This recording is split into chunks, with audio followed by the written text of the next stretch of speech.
जितने भी नर भाई पंख फैलाई चपरासी बनने की तलाश में बैठे हैं और जितनी भी मादाएं उन चपरासियों के हड़पने की तलाश में बैठी है भाई, उन सभी को भाई मेरी तरफ से राम राम। ठीक है, मैं तारा साथी मोहित पुनिया बताम सारे का जॉब्स टारगेट यूट्यूब चैनल पर बस सांझ के सीढ़े पर फिर तो स्वागत करूं।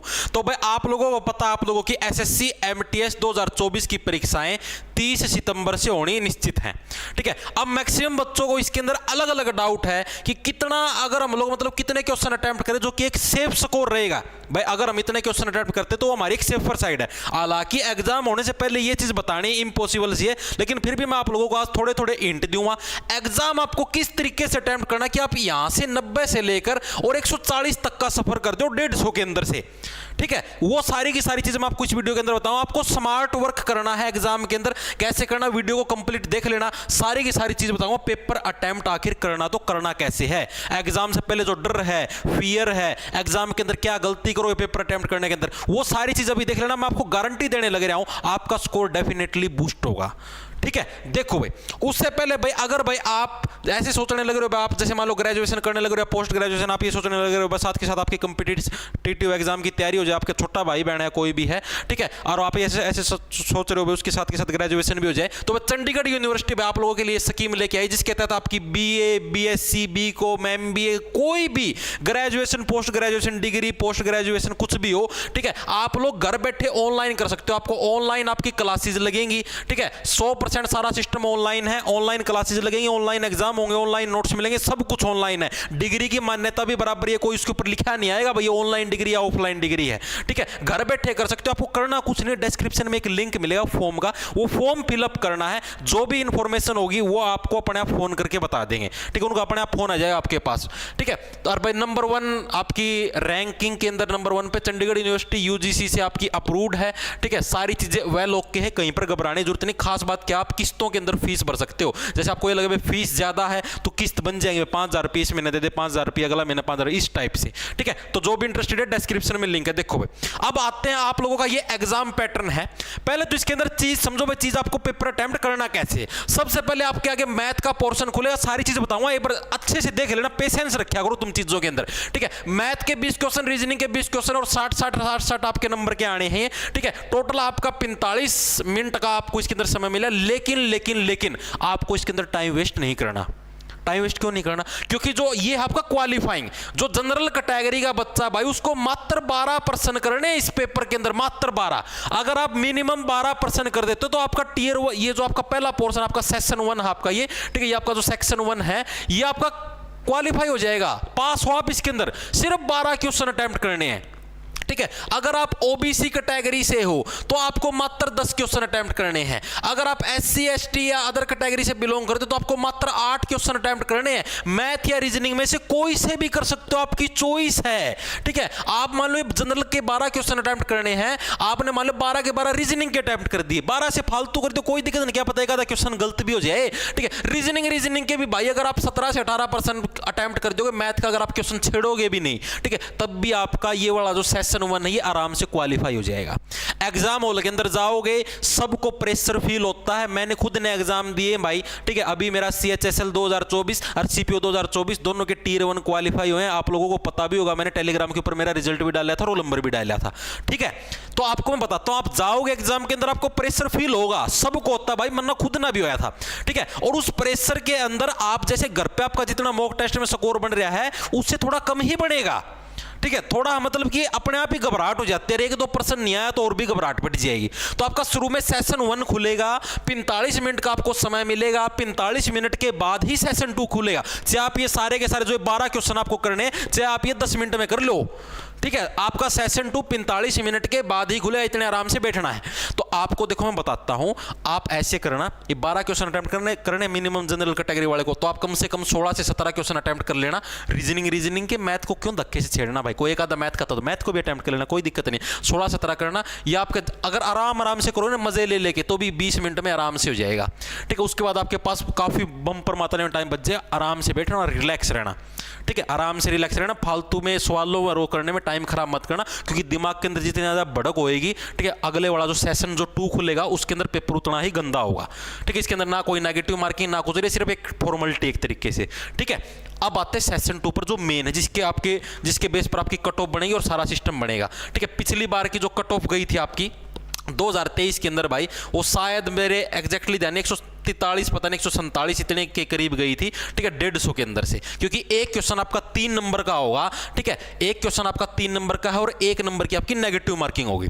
अब जैसे अब आपको अगर मैं ये मान के चलूँ आपकी 140 भी कट ऑफ गई थी, 143 के हिसाब से मैं एक बार के लिए राउंड ऑफ में 140 मानूं तो भी 3 चौके 12 और 20 3 6 18 मोटे मोटे ये समझो कि करीबन 46% तो अटेम्प्ट करे ही करे हैं।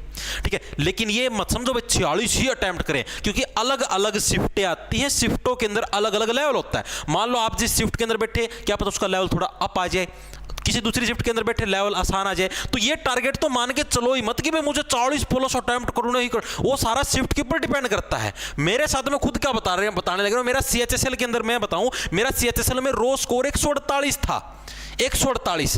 ठीक है, कट ऑफ आपको पता है 157 पर गई SSC CHSL के अंदर, मेरा 148 था। मैंने क्लास के अंदर भी दिखाया था एक बार मेरा स्कोर, रो स्कोर जो लाइव क्लास चलती है उसके अंदर। ठीक है, मेरे को ये कोई 1% भी उम्मीद नहीं थी मेरा हो जाएगा। नॉर्मलाइजेशन हो गया आराम से हो गया। ठीक है, अब अभी तक स्कोर कार्ड तो आया नहीं, पता नहीं कितने बने हैं। मैं ये समझो 157 पे कट ऑफ गई तो मिनिमम 10 नंबर तो बड़े ही हैं, उससे फालतू भले ही बड़े हो। ठीक है, तो मैं तो खुद डिप्रेशन में था कि वो भाई मेरा तो पेपर खराब होया, लेकिन खराब नहीं हुआ तो पेपर का लेवल अप था। मैं घर से टारगेट 170 का लेके चलता हूँ, पेपर में अगर आपके 150 बनते हैं तो इसका मतलब क्या भाई लेवल पेपर का अप है, तो उसमें घबराने की जरूरत नहीं है। इंग्लिश है, इंग्लिश के अंदर आपको 25 के 25 क्वेश्चन अटेम्प्ट करने हैं, एक भी क्वेश्चन नहीं छोड़ना भाई। ठीक है, अगर आपको प्रश्न नहीं आता तुक्का लगा दो, तुक्का भी आंख मीच के नहीं, तुक्का इस हिसाब से लगाना कि ऑप्शनों को एलिमिनेट करके देख लो। मान लो किसी का सिनोनिम पूछा है, आपको उसका एग्जैक्ट मतलब नहीं पता, लेकिन ये 3 ऑप्शन आपको 4 ऑप्शन दिखेंगे, चारों के अंदर से ये देखो कोई जो 3 ऑप्शन मिलेंगे ना उनके मतलब 99% प्रोबेबिलिटी होती है सेम ही मिलते हैं। ठीक है, तो जो आपको चौथा अलग देखिए उसके टिक मार दो। तुक्का मारने का फायदा क्या है, आप दूसरे बच्चों से 3 नंबर आगे हो जाओगे, 3 नंबर आगे। ठीक है, यहां पर एक्यूरेसी मायने करेगी, MTS के अंदर वो चीज मायने नहीं करेगी कि हाँ भाई आपने कितने वो करे, एक्यूरेसी मायने। एक तुक्का भी अगर आपका लग जाता है, सही लग गया तो 3 नंबर बन गए भाई। 3 नंबर में बहुत फर्क हो जाता है मेरिट में। ठीक है, अगर 143 पे कट ऑफ है, अगर एक तुक्का नहीं मार गया है तो 140 पे अटक जाओगे। आई चीज समझ में। और एक गलत हो गया तो भी कितने का, सिर्फ एक ही नंबर का नुकसान होगा, ज्यादा नुकसान थोड़े ना, रिस्क तो लेना पड़ेगा भाई।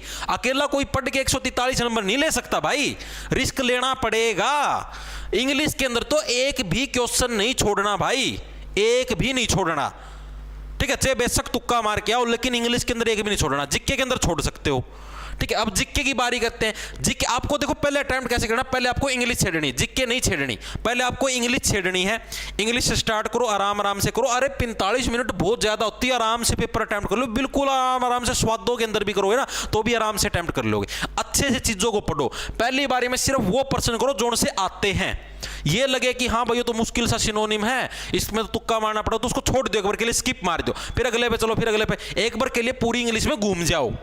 ये गलती मत करना भाई, किसी भी पर्सन के ऊपर आप अगर अटक गए ना भाई, हाँ यहाँ पर अटक गया, मैं सोचने लग गया, टाइम खराब हो जाए, मैं पहले बताने लग रहा हूँ। ठीक है, इतना टाइम वेस्ट करना ही नहीं, एक बारी में सारी इंग्लिश के अंदर से एक बार के लिए निकल जाओ, 25 के 25 पर्सनों में से निकल गए। ठीक है, 25 के 25 पर्सनों में निकलने के बाद फिर आओ जिक्के के ऊपर। जिक्के के अंदर जोन साथ, अब जिक्के के अंदर कोई ये तो है नहीं कोई गणित लगाना है, सिनोनिम एंटोनिम, सीधा भाई पर्सन आता है तो मारो, नहीं आता तो छोड़ दो। ठीक है, चपे दिए सारे। ठीक है, उसके बाद आपके पास बम्पर टाइम बच जाएगा भाई, आराम से बहुत टाइम बचेगा। ठीक है, फिर दोबारा से इंग्लिश के ऊपर आओ, फिर तुक्के लगाने शुरू करो। तुक्के भी कैसे, मैंने आपको बताया, पर्सन को देखो, एंटोनिम सिनोनिम है, ऑप्शन से एलिमिनेट करने की कोशिश करो। पढ़ा हुआ इतना तो बेसिक नॉलेज तो होगी, उसको ऑप्शन से एलिमिनेट करने की कोशिश करो। ठीक है, हो जाएगा एलिमिनेट, मैक्सिमम प्रोबेबिलिटी है हो जाएगा। नहीं होए फिर भी भाई कोशिश करो, उससे मिलता जुलता कोई आपको लगने लग रहा है मन के अंदर ये, हाँ भाई ये हो सकता है, तो उसको करो। पैसेज आएगा या जो भी आएगा उसको अच्छे से पढ़ना। ठीक है, पहले पैसेज को कैसे अटेम्प्ट करते हैं, मान लो आता है तो आपके जैसे पहले सारे क्वेश्चनों को पढ़ लो, जैसे 5 क्वेश्चन है, 10 क्वेश्चन है, सारे क्वेश्चनों को पढ़ लिया। ठीक है, उनको पढ़ने के बाद भाई आराम से मैंने आराम से क्या फिर अपना ये देखो पैसेज के अंदर पढ़ गया कौन सी लाइन मैच होगी फिर उसको सपे दो, ठीक है।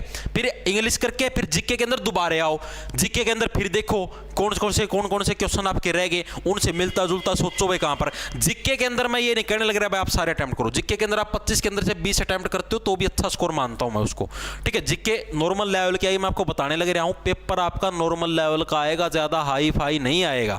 कल मैंने आपको प्रीवियस ईयर के प्रश्न करवाए थे, पता लग गया ना लेवल का, पॉलिटी करवाई थी, नॉर्मल लेवल का ही आएगा। जो कोई प्रश्न घुमा के आएगा वो स्टैटिक जीके का भले ही फंस जाए, ठीक है। बाकी हिस्ट्री पॉलिटी ज्योग्राफी सारा करवाया हुआ ही आएगा। स्टैटिक जीके में कोई एक आधा प्रश्न कोई नया ही नाम निकाल के लिया है, करंट है, ठीक है। ये सब ये करंट है ना, करंट सबकी गलत होगी, टेंशन मत लो, क्योंकि ये 2022-21 के ये पूछेगा, ये किसी को नहीं आते, ठीक है। 24 की नहीं पूछेगा ये, तो घबराने की जरूरत नहीं है। मैं आपको बताने लग रहा पेपर बिल्कुल नॉर्मल लेवल का आएगा, ठीक है। इजी टू मॉडरेट बोलते हैं जिसको, एक आधी शिफ्ट कोई मॉडरेट टू हार्ड आ जाए अलग बात है, तो घबराने की डरने की जरूरत नहीं, आप इजीली अटेम्प्ट कर सकते हो पेपर को। कम से कम आप ये समझो एग्जाम के अंदर आप जाने लग रहे हो 40+ का तो आप आंकड़ा लेके चलो, क्योंकि कम से कम मैं 40+% तो अटेम्प्ट करूं ही करूं, ठीक है। एक्यूरेसी भी आपकी 40+ की होनी चाहिए। अगर मान लो आप 45 क्वेश्चन अटेम्प्ट करते हो, आपने 5 जीके के छोड़ दिए, ठीक है। मैंने बोला क्या बोला, इंग्लिश के तो करने हैं 25 के 25, 5 आपने मान लो जीके के छोड़ दिए, आपको बिल्कुल ही नहीं आते, या फिर आपने 4 छोड़ दिए, कुछ भी लगा लो आप, ठीक है। तो ये जो आपने 45 अटेम्प्ट करे इनके अंदर से कम आपके 42 तो ठीक होने चाहिए भाई। आप मैंने क्या कहा, एक्यूरेसी 40+ की होनी चाहिए, यानी कि आपके जो क्वेश्चन ठीक है वो 40+ होने चाहिए। आप अटेम्प्ट 50 के 50 करे, मुझे कोई दिक्कत नहीं है, अटेम्प्ट चाहे 50 के 50 कर दो, लेकिन आपके करेक्ट क्वेश्चन वो 40+ होने चाहिए, ठीक है। अगर ज्यादा हार्ड शिफ्ट है तो 40 के अगर आसपास भी रहेगा, 38-39, तो भी नॉर्मलाइजेशन से आपको बेनिफिट मिल जाए, आपका हो जाएगा, ठीक है। तो मैंने क्या बताया, सारी चीजें मैंने आपको क्लियर कर दी है। घबराने की डरने की जरूरत नहीं है, नॉर्मल पेपर आएगा, ज्यादा हुआ बढ़ाने की जरूरत नहीं। बाकी जिसका 30 सितंबर को एग्जाम होगा भाई, मैं मतलब मोटा मोटा आपको एक तरीके से बता दूं मैं किस लेवल का पेपर आने लग रहा है, ठीक है। क्वेश्चन नहीं बताऊंगा क्योंकि एसएससी ने मना करा क्या क्वेश्चन का एनालिसिस करना, ठीक है। लेकिन आपको एक तरीके से बता दूं भाई इजी पेपर आने लग रहा है, मॉडरेट आने लग रहा है, कहां से है मतलब कि आप कहां से पढ़ के और अच्छा स्कोर बूस्टअप कर सकते हो भाई, ठीक है। ये चीजें मैं आपके साथ हल्की मतलब थोड़े हिंट दे दूंगा, बाकी और इससे ज्यादा मैं कुछ नहीं कर सकता भाई, ठीक है। तो भाई जिसका 30 तारीख को एग्जाम है वो मेरे से कॉन्टैक्ट कर लेना इंस्टाग्राम के ऊपर, और ये चीज मैंने आपको सारी बता दी, आप इजिली अच्छा स्कोर कर सकते हो, बिल्कुल नॉर्मल पेपर आएगा, ठीक है। पेपर अटेम्प्ट करना सिखा दिया, सारी चीजें मैंने आपको बता दी है। और ये चीज दिमाग में फिट कर लेना कि तुक्का जरूर मारना, क्योंकि 3 नंबर का एक प्रश्न है, अड़के में नहीं लेना एक भी चीज को, ठीक है भाई। तो भाई यही इंफॉर्मेशन आप सभी को देनी थी। सभी को राम राम, धन्यवाद, गुड नाइट भाई।